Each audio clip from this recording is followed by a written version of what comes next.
Hi, this is the video recording for today's reading class. So we're going to talk about synonyms and antonyms, which we did earlier in the semester. We're going to review them and try some new ones, okay?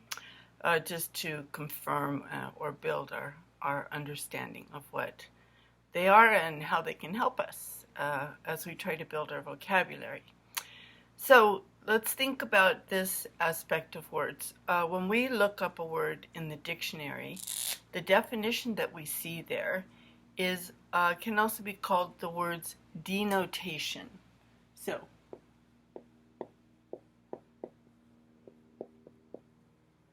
the denotation of a word is the dictionary definition.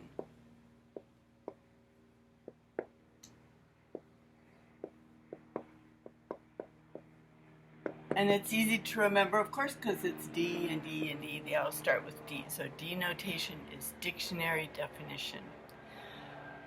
So, but there's another aspect to words that we don't think about as often, although we sense it as speakers of English, and that is the connotation of a word. The connotation of a word is the feeling that is associated with it. Is it, for example, is it positive? Is it negative? What other ideas or aspects does it make us think about in terms of the emotional load that a word carries, the feeling that is associated with a word?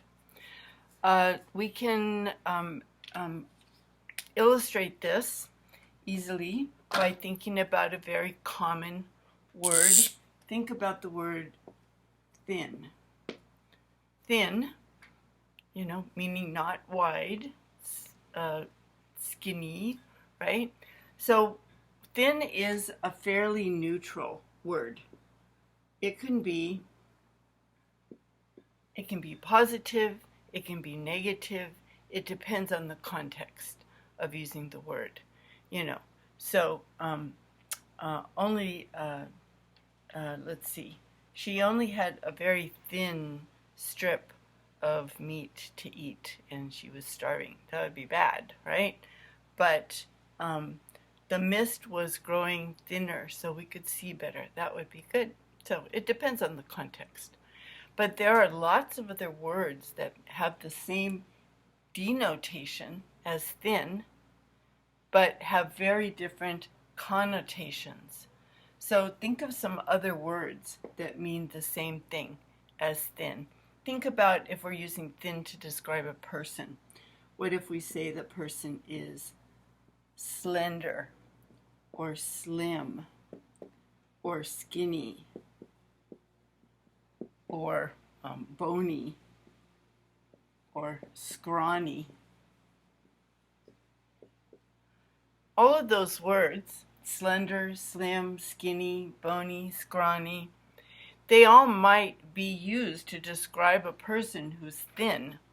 They all have the same or roughly the same denotation as thin, but some of them have very positive connotations and some have very negative connotations. Let me turn this off. So if I'm describing somebody who's thin and I say he's slender, that's pretty positive. That sounds good. Slender. I'd like to be slender. Or slim. That sounds good, right? Skinny. Well, when I was a kid, skinny was bad. And then it meant you didn't eat enough, right? Back in the mid-20th century. But then during the 60s, we had models like Twiggy and other models, and the fashion became to be very, very thin. So skinny turned into a good thing. I wouldn't mind today being called skinny, so it kind of depends on the time period whether skinny is good or bad. Bony is definitely not great. Nobody wants to be called bony or scrawny, right? Very negative feelings for those words, even though, so they all have the same denotation, but they have very different connotations. All right? So let's think about, look at the handout for today.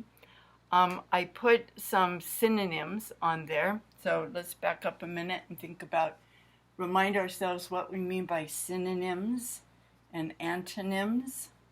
So a synonym, remember, is a word that means the same or about the same.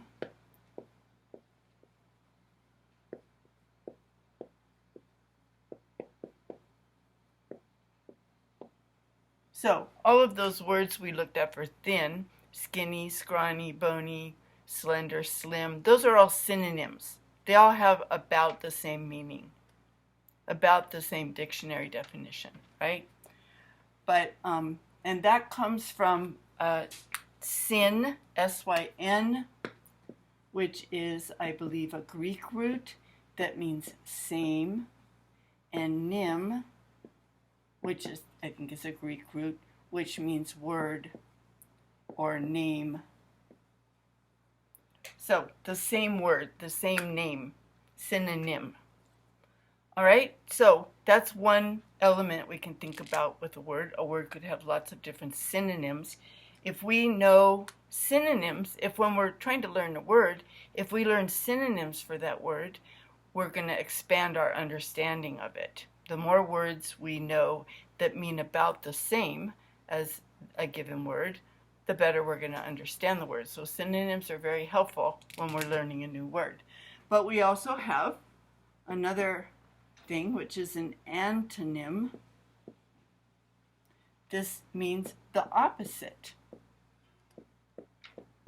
or about the opposite. And this comes from ant, or anti, or anto, which means opposite, and nym, which is like up here, word or name. So the opposite word, or the opposite name. Synonyms and antonyms. Now imagine if we're trying to learn a word and we know we find a lot of synonyms for it and a lot of antonyms for it. That's going to help us come to a deeper understanding of a word that we're trying to learn. So if I say, for example, if I have the word, for example, ambiguous,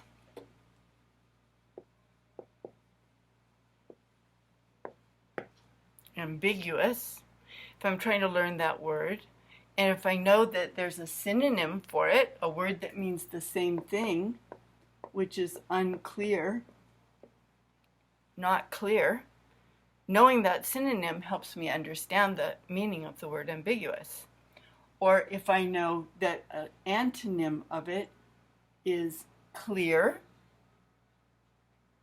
if I know that's the opposite, then that helps me understand more about the word ambiguous. Okay, so we're going to stop the video here, come back and look at some examples.